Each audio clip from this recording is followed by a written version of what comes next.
Here's the Bambino grid then. It's Toby Cannon with Theo Jepson alongside, and then Elsie Gannon and Calman Simon. They're off and running. In the earlier heats, Toby Cannon took a comfortable victory. Looks like we've got Theo down the outside, and Theo Jepson has taken the lead. So Theo Jepson grabs himself the lead. That wasn't in the script for Toby Cannon earlier. Took 2 comfortable victories. So he's looking up the inside to get the lead back. He's having a look. Not quite sure, hasn't gone for it. Oh, loses his back end. Oh, manages to hold on to it, but Elsie Gannon has spun out, trying to avoid him, I think. As Toby lost his back end, I think Elsie didn't want to run into the back of him, and I think as she's taken avoiding action, unfortunately, it's meant that she spun out in the earlier Heat 1 when she had the lead. I will say, these kids are fairly young. They're from 5 years of age. I'm not sure exactly how old each of these children are, but anything from sort of 5 to 8 in this class. But Elsie's shown enough this weekend. Hopefully, she'll take the positives out of it. She had a really good start in that Heat 1 before spinning out, coming out of the double apex. And, you know, she had a pretty good start in this one as well. So you've got to take the positives moving forward. Now, Theo Jepson has the lead, but Toby Cannon, we know he's got a lot of quality. He cleared off in the earlier 2 heats, so he's lost the lead at the start, but he's just got to keep his head here. Doesn't want to do anything silly, and I'm sure that he will think, yeah, I know I've got the pace, so I've just got to bide my time and get by at the earliest opportunity. Once he gets the lead, that's assuming he does get the lead, of course. If he does, we assume that he will do what he did in the earlier heats and clear off as they go through the line one more time. But it's still Theo Jepson that leads it. We're still trying to get Jack Oliphant, the live stream commentator, back for you. And we'll surely get him back shortly. Here comes Toby Cannon for the lead. Does he? No. He's window shopping, but he's not at the sales buying anything right now. He's just having a look and seeing where Theo is strong. And Theo is spending a lot of time looking behind him. You don't want to do that, Theo. Just keep looking forward. If they've got the pace to come past, they'll come past. It's as simple as that. Whether you look behind or not is not going to make a lot of difference, especially at this time in the race when you're not really defending as such at this moment. We're just on the one camera position currently because we're trying to work on getting Jack's microphone up and running, but hopefully it won't upset your viewing pleasure. This is the Bambino final here at Hooton Park in Cheshire for the Indikart Plus Championship, the first round of Indikart Plus.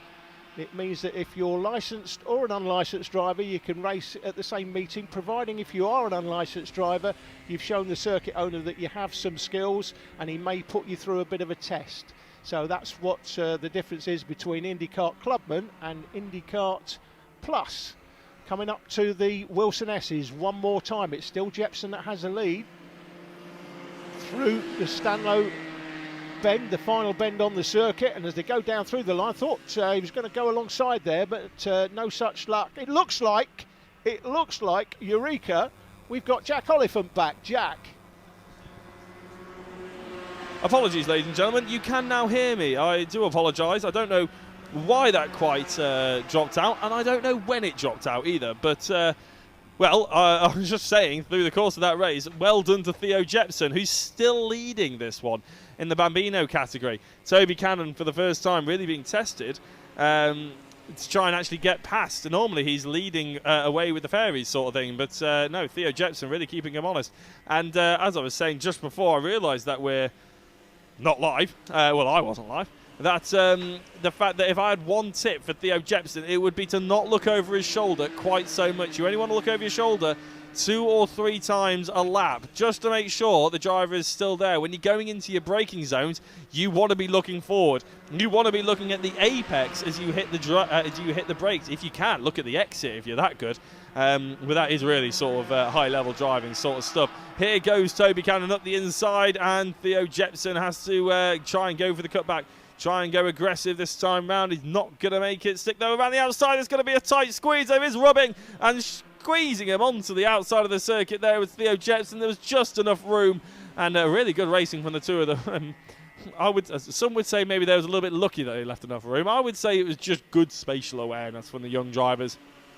Keep in mind that these guys are only between the ages of about 5 and 8 years old, so it's very impressive, the car control and the spatial awareness that they're proving here. Theo Jepson up the inside, not doing it quite yet. I will just finish my little tip on the not looking behind you. The reason why you don't want to look behind you is because when you're going into braking zones, if you're looking backwards, you don't know where your braking zone is, and all of a sudden you look forward and your brain just can't compute everything that's going that quickly. So you just miss your braking zone, you don't hit it as hard, you lack concentration, you miss your apex, and you're screwed, basically. You don't want to be doing anything like that. You just want to be focusing on what you're doing. And if you're in the lead of the race, it's not because you're slow. You need to just keep your confidence up, hit your braking zones, hit your apexes, and try and go for qualifying laps. Don't worry about the drivers behind you. But it is a really hard thing to do. It's something that you learn. It takes a long time to learn, it has to be said. So, just starting lap 7 out of the 10 here. Theo Jepson's not letting Toby Cannon get away from him too quickly. And it's really good racing from Theo Jepson. I believe we've got Alan back in the studio now. I don't think you're good. He's not tuning in. Yeah, not for long. He's about to go back out and potentially do some more filming and everything like that. But yeah, I was just about to say he's been out there. Oh my days, there's a back marker problem here for Toby Cannon. This could be big news. I'll explain what Alan's been doing earlier on as the back marker tries. Oh, he's going to the middle of the circuit now. I don't think he's quite sure where to go, as Toby Cannon wasn't quite sure where to go either, and neither was Theo Jepson.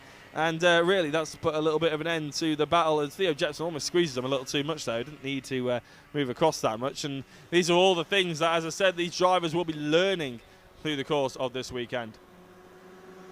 There's so much. It's quite unbelievable, really. I know that young kids are basically a sponge of information, and they take on things and sort of adapt to it. But as an adult, you don't really have, unless you've been karting, unless you try karting now for the first time and you learn it alongside the young drivers, you don't really get an appreciation with just how much stimulus is being thrown at you when you're out there on the circuit.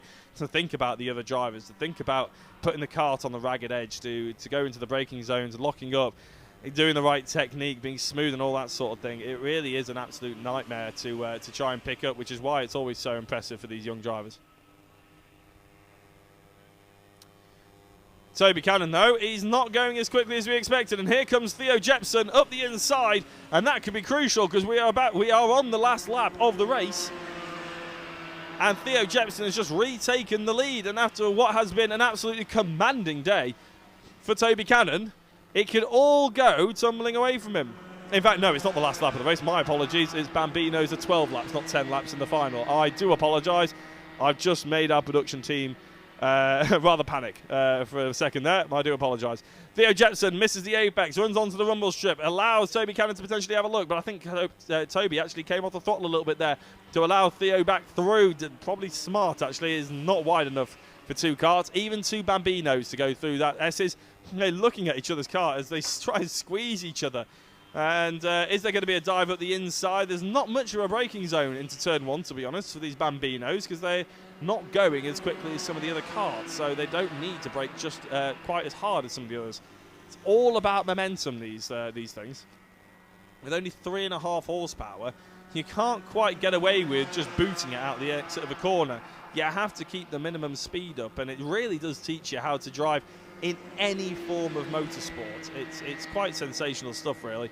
Whereas, say, not Formula 1 as such, but say in touring cars and really high-end, powerful pieces of kit, you can sort of get away with sort of having a bad entry, a bad mid-corner, because you just get a boot full of power, and that, you basically get down the straight without having to worry too much. But in these karts, there is no getting away from it.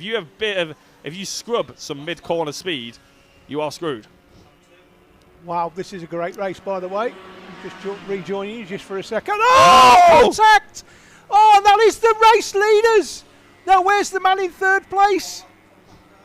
Elsie Gannon is about to go through. Oh, the 17. It's Toby Cannon that's off. It's Theo Jepson that's carried on. And Theo Jepson, somebody call the FBI, because he's just stolen himself the winner's trophy in the final. And here comes Elsie Gannon. That's Toby Cannon, who was the earlier leader in the winner in the heats. What a finish to this race. absolute drama. And look at this. Is Theo Jepson going to hold on? That's the question, Jack.